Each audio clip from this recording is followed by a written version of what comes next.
Welcome to the Near Memo, a weekly conversation about search, social, and commerce. What happened, why it matters, and the implications for local.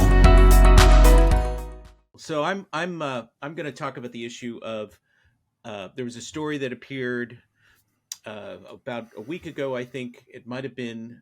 I don't remember the source. It might have to look at our site. Unfortunately, I think it might have been The Information, but it might have been one of the wire services as well.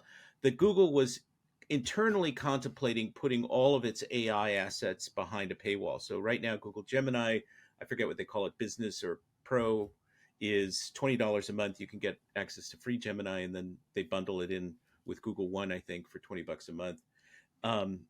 So and then there's obviously SGE, and the rumor there is that it's going to launch at Google I/O, which is May 14. So the question is, what are they going to do with the paywall? And is SGE going to be behind the paywall or not behind the paywall?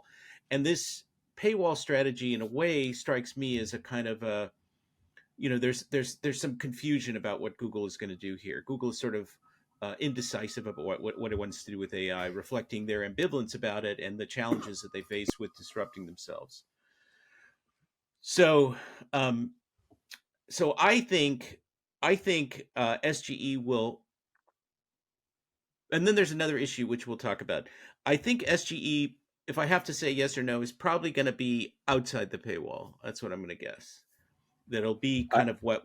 Go ahead. I would agree. I'm unconvinced that people actually want to pay for SGE. Like, it's better than absolutely traditional not. Google search results.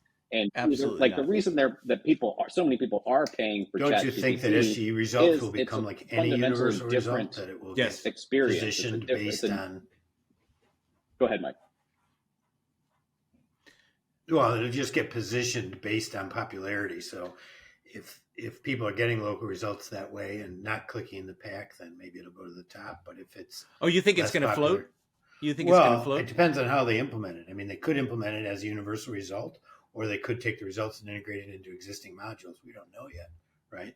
But if they keep it as a unique surface, then it's likely that it would be integrated with all the other unique surfaces that are integrated into general search, right? And then thus float based on, one would hope, based on user interactions. Then down to the bottom of the page in all likelihood. Well, wherever it goes. Well, but I mean, it's been to date, it's been in this position of the snippet or a universal result, as you're saying. Right, but it's also been primarily amongst people who've opted into it. Well, of course, right. So, and Google has not released any click data. They've made these bland statements about we're pleased at the response, but they haven't said anything concrete about how users are interacting. That's in their product manager manual, based on how they responded in Brussels. These things are performing quite well. Okay, that's all we need to say.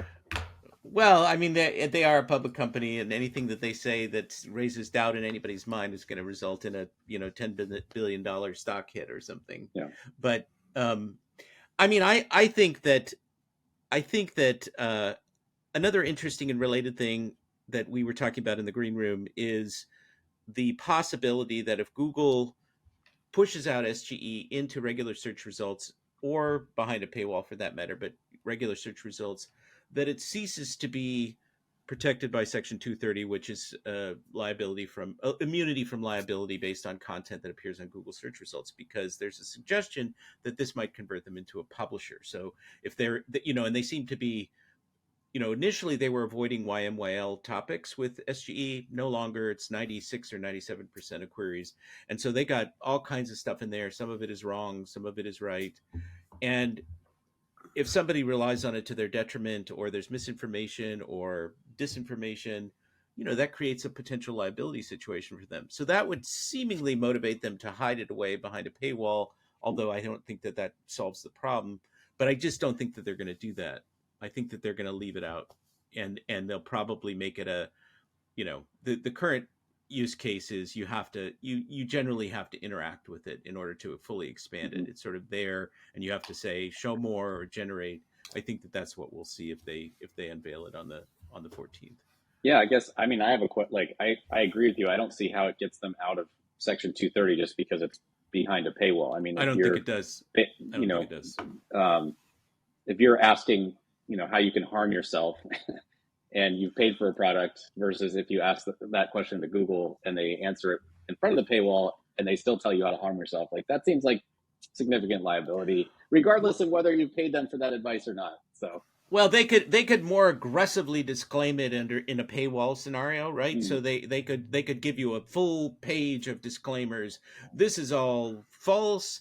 Don't rely on it. If you do, you do so at your own risk. That kind of thing, and that might help them. Whereas if they were to do that on their regular search results, it would kind of compromise the Google brand, I think, in some way. I mean, they do have these sort of small disclaimers, I think. Same you can as offer ChatGPT. to write that full page disclaimer for a search. Yeah, me? Is that what you're saying?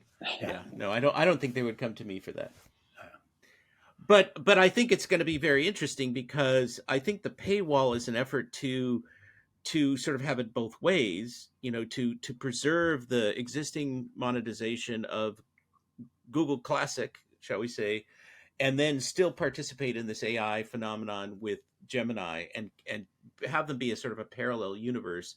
And so the people that self-select and want Gemini can pay them the money. They also claim that the article also pointed out that it's costlier to deliver AI results. Well, but, again, with Gemini, but I can understand paying for Gemini, right? That's sort of like paying for ChatGPT, but I don't see the demand for SGE as my default search result type. Like, I'm not sure that that's the same thing. So no, I mean, in my experience, and this may echo what you guys are doing. Initially, I was looking very closely at it. Now I don't. I ignore it completely when I'm on Google. I just completely ignore it and go to the organic result or go to the local pack or whatever it is, because I don't find that it's a value add or has trustworthy information. There are times on my mobile phone where I'll look at it. It's a little bit like the failed Apple Maps launch problem, which is you got a whole bunch of people to try it. They tried it. It wasn't good. And now they ignore it forever, right? Like, I just think it's definitely, there's a risk that it is a failure of the, fail fast and learn quickly or whatever that, MVP mantra is in Silicon Valley. Like, maybe that's actually not a good idea when you're talking about billions of users ignoring your product for a decade because it wasn't good enough. So, I mean, hopefully at some point we'll have some real user data on engagement with SGE. I mean, in the very, very, very isolated few cases that we've seen it with our existing user testing, again, people have to be opted into labs. It shows up. We haven't seen any real interaction with it, but there are so few cases that you can't draw any conclusions from that. So, will it launch here? Well, so I was just going to say, if you're sort of done with that arc, I would say one thing that's not clear to me as well is the extent to which regulators in the EU and even in the US with some of these potential investigations here, whether they understand that SGE, not Google's version of it, but sort of generative AI results, right? If the regulators understand that the entity dial is going to get turned to 11 with these results, right? As Mike was saying, whoever controls the entity data controls the future of search. Like, all of these things are going to send less traffic to the web than Google sent to the web 5 years ago. And so I don't know, like, the sort of regulatory boundaries, I think, here are also, kind of interesting to think about, and whether regulators are sort of that plugged into Google's and all these other companies' longer term product strategies will be interesting to watch. So I don't think that they have been publicly contemplating it. I'm sure there are individuals who are thinking about this. There are a lot of smart people out there who are thinking about regulation. There's plenty of data. There's already a whole series of studies about the impact of SGE on organic results and publisher estimates of how much traffic they're going to lose. So there's already enough material out there to trigger this kind of analysis that you suggest, David. But I don't know if anybody's actively doing that as part of these investigations at this point. So we'll see. So quick final question: Is SGE going to become generally available on March 14, the date of Google I/O, the first day of Google I/O? June 14. I think it's May, isn't it? It's Oh, May. it's May. It's May. Yeah. May 14th. May 14th. Yeah. Did I say June? I thought You said March. Oh, well, March is in the past. May 14th. It's an M month. So we have already seen a handful, very small handful of posts, at least I have on LinkedIn, where people are saying, "Oh, I'm seeing SGE in a normal result." So I think that it is already sort of starting to roll out. I have a feeling that they will make a big announcement about it at I/O, and we'll see it for a very, very, very small percentage of queries. Is my best guess. And do you think they're going to do extra quality control on those queries to ensure that people have a good experience? I don't know the answer to that, actually. It really depends on how far they're going to push the envelope, whether it's only in a certain vertical or only for really long tail queries or whatever that is. I'm not sure what kind of quality control they're going to do, but I guess I'm predicting that it's going to show up for a very, very small percentage of searches. That's my prediction. Yeah, probably so. Eli Schwartz had a LinkedIn post in which he said, the future of SEO is mid-funnel because the informational queries are all going to be gobbled up by SGE and similar. And I tend to agree with that. I tend to believe that. So that represents a big change for a lot of people, but we'll see. So if there are no further remarks, we'll end another exciting edition of the Near Memo, and be sure and join us next week, where we'll have more exciting adventures of Google and friends. So in the interim, have a great week. Tell your friends about us, and we'll see you next time. Thanks for joining David, Mike, and Greg. To stay on top of the latest developments in local, subscribe to our newsletter at nearmedia.co. We'll see you next week.